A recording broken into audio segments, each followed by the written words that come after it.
Alright guys, I'm addressing two issues today.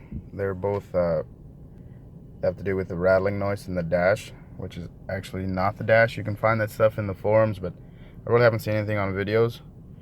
And here it is. I've have like 6,000 miles on this thing, and a week after I bought it with 26 miles, and about a week later the dash was rattling and squeaking.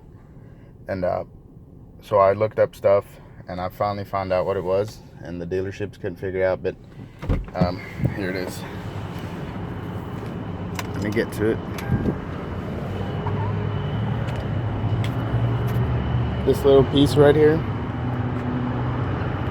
actually squeaks when you're driving and hitting bumps. So all I did was I took a small screwdriver and I just kind of wedged it in here, and you can kind of run your finger in there too, and it'll kind of bow out, because this is the part that's rubbing the windshield. See, I took the small one in here because it's a lot tighter, and it kind of flexes it out a little bit, takes the friction from the windshield away. And there's another part back here that rattles too. You can barely see it, this little thing right here. These two wheels get loose with you real fast, and all I did was I bought some pins from AutoZone, some push pins.